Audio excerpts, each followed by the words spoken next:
Well, howdy, nearly senior citizen here. Greetings, boys and girls, and welcome to this Bobo Jr. I'm bringing out Bobo Jr. because he had gone through a bad period of time that I think it was stress, but he had like no fur left anywhere. I mean, he had fur, but very, very little. It was like just patches on him. He had no fur, but now he's turned into a dust mop again, just like his daddy.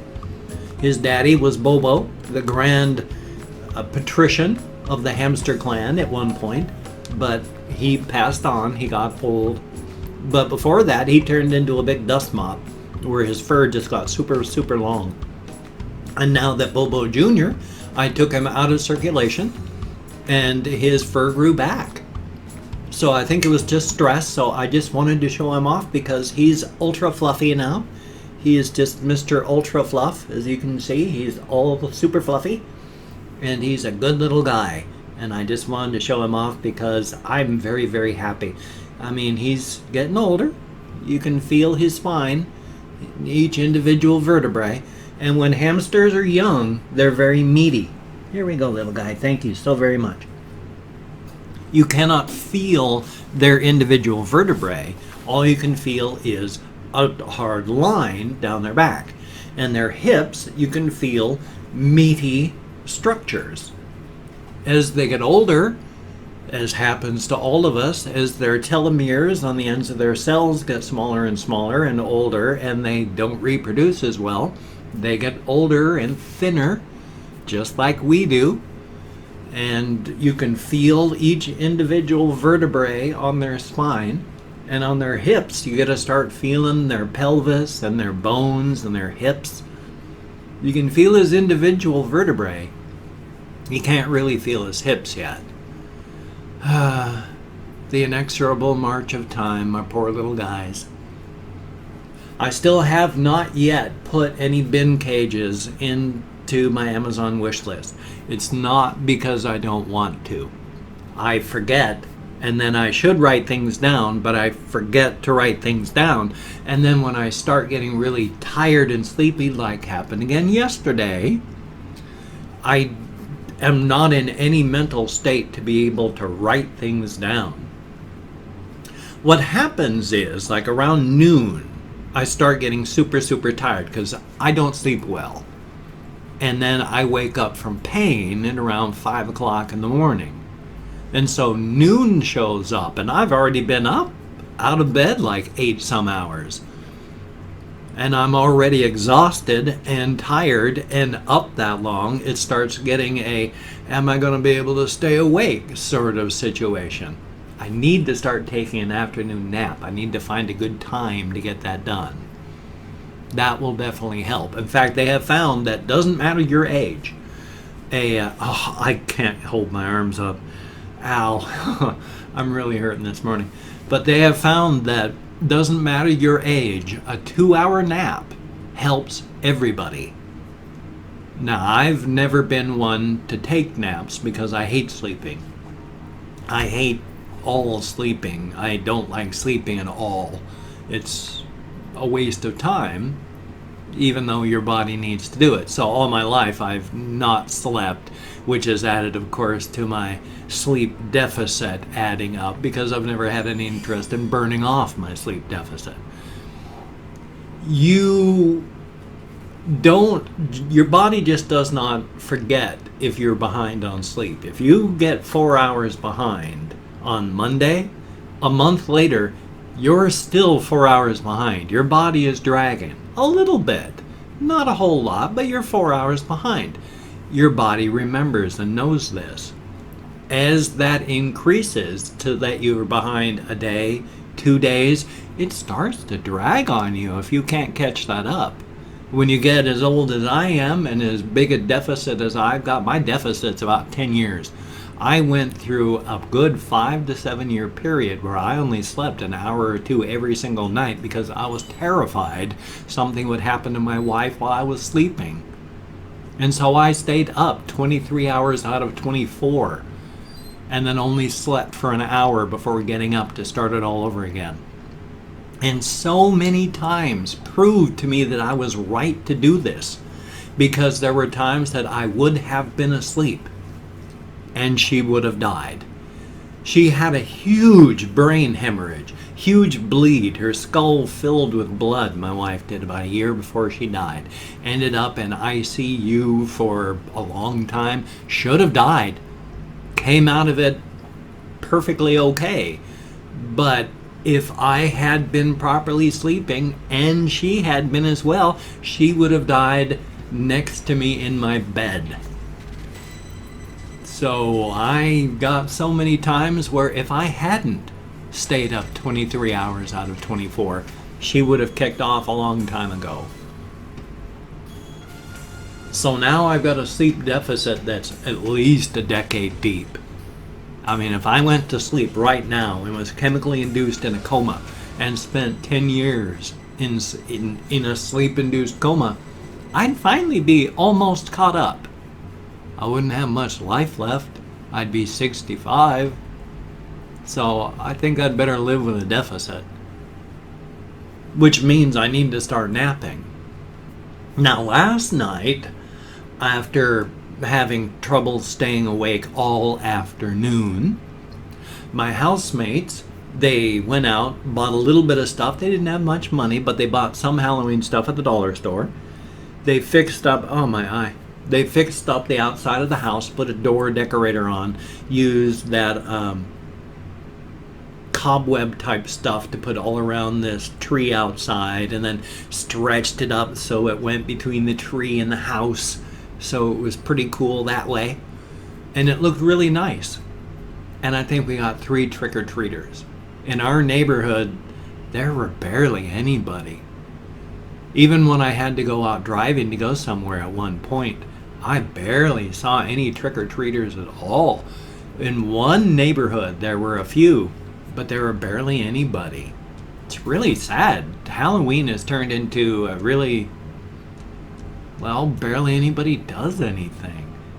Even 10 years ago, when my kids were, 5 and 6, yeah, about that, I'd take them out Halloweening, and there were kids everywhere.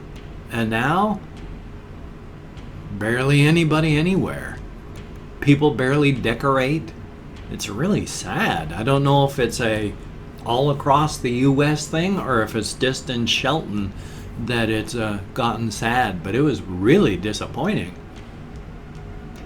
Life is life. I mean, I don't do anything. I didn't do anything at all this year for anything, and I'm kind of sad about that, but I'm sorry. But I guess I'm just part of the big problem?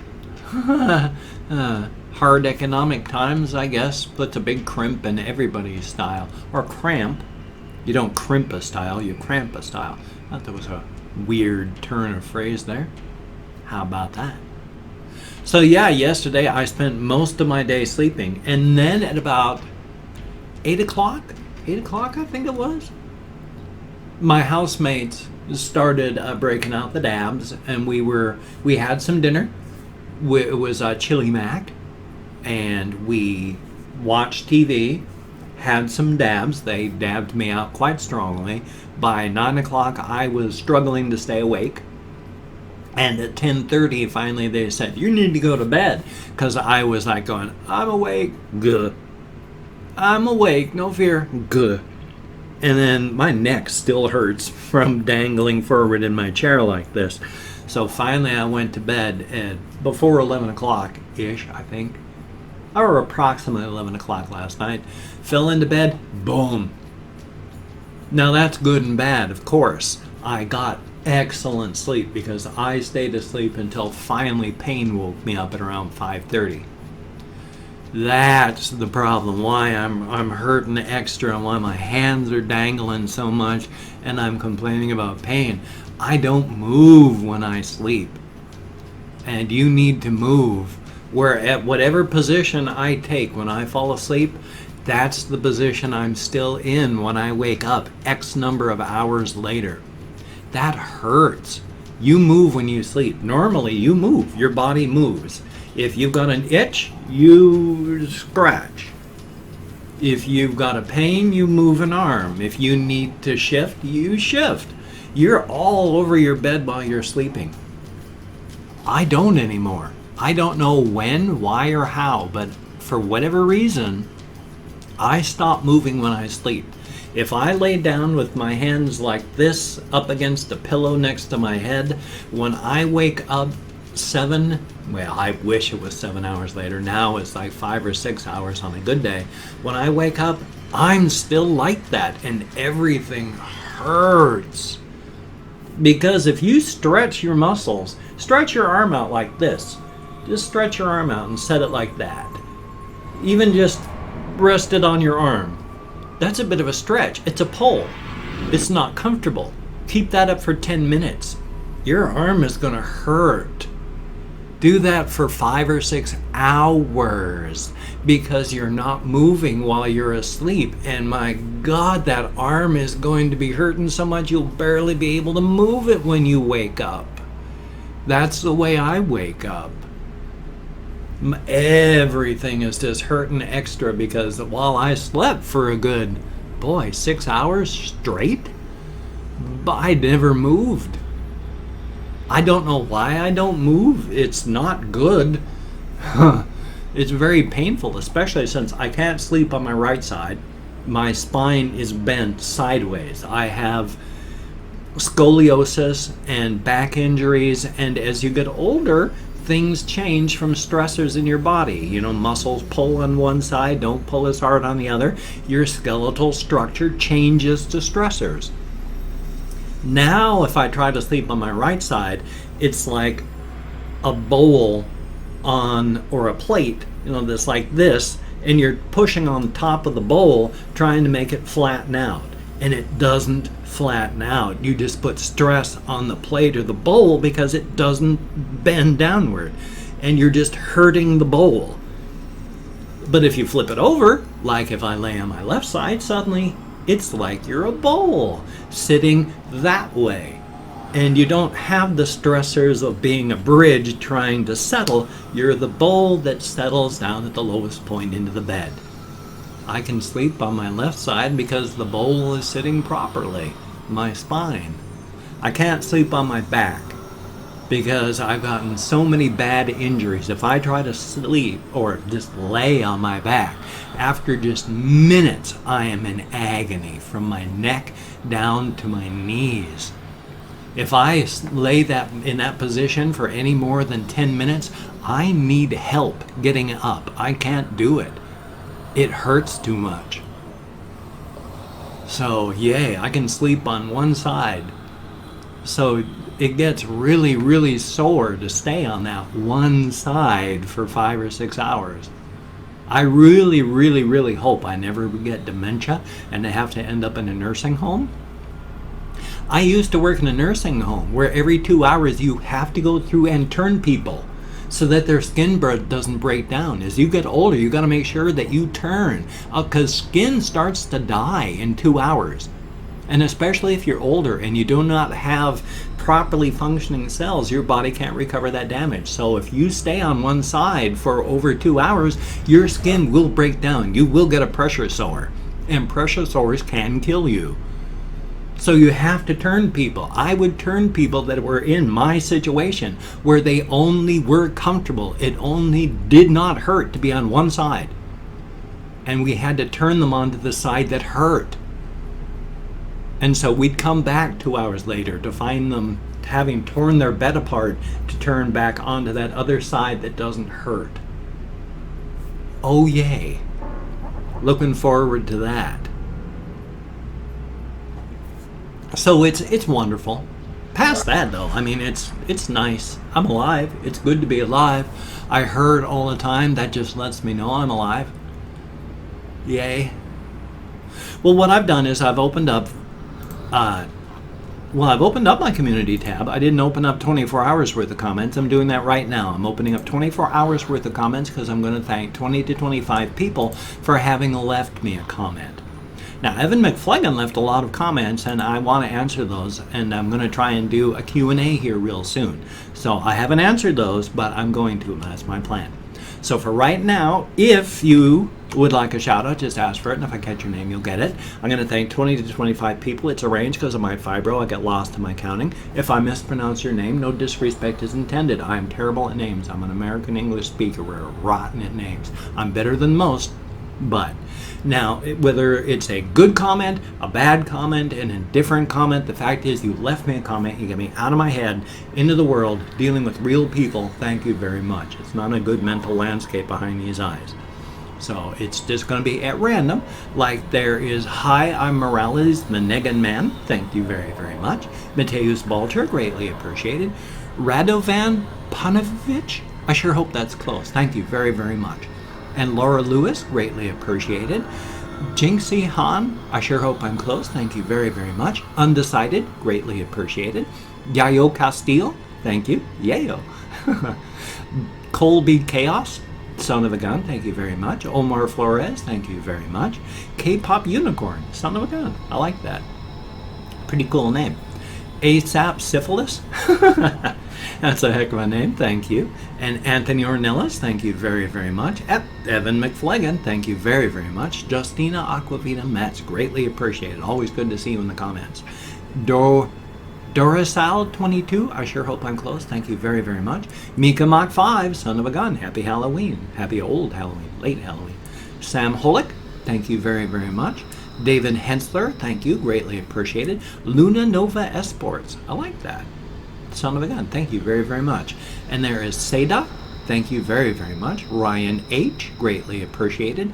J. Rome. Thank you. Louise Ortiz, or Lewis, I'm not sure, but thank you very, very much. Jackpot with a V instead of an A. And last but not least, Matt Cazares. I sure hope that's close. Thank you very, very much. Thank you, each and every one of you. As stated, you get me out of my head, into the world, a very good thing. I'm clinically depressed, bipolar disorder. My wife died 3 years ago. Her cat committed suicide 6 months after that. It's not a good landscape back behind these eyes. Thank you all very, very much. Again, as stated, good comment, bad comment, indifferent comment. The fact is you left me a comment. Thank you.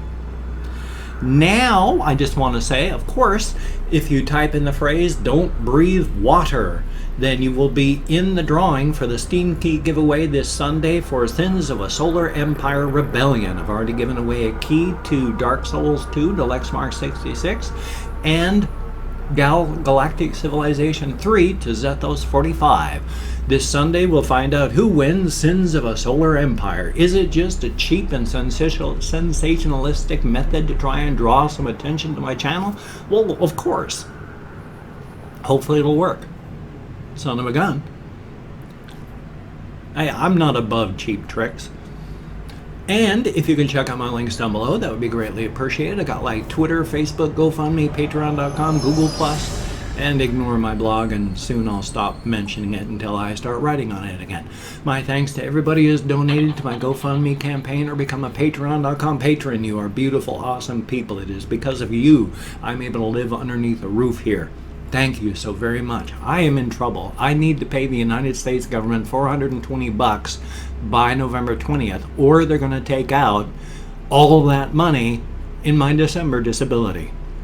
Then I'm going to have $750 to try and pay my $1,000 rent. If anyone could help, that would be greatly appreciated. But if you cannot donate, or you simply do not donate, I take all good wishes, deposit them in the bank of my heart where I draw interest, so thank you very much. If you could toss me a like, that would be greatly appreciated. I keep using the word appreciate, but I appreciate all the positive validation I get from my existence. If you could subscribe to the channel, that would be cool too. I do appreciate that as well, but I do understand. My personality has rubbed people wrong my entire life. If you do not like my videos, I understand. If you do not want to subscribe to the channel, I understand. But if you are down with it, I'll do my best to keep you entertained from now until, well, a very, very long time. After all, slap a few coats of sealant on you, stack you like cordwood down in the basement, you last for decades before you go sour. And let me tell you, especially in hard economic times, a guy has to eat. Cannibalism for the win. Just remember, I have never eaten a full human being. Yet.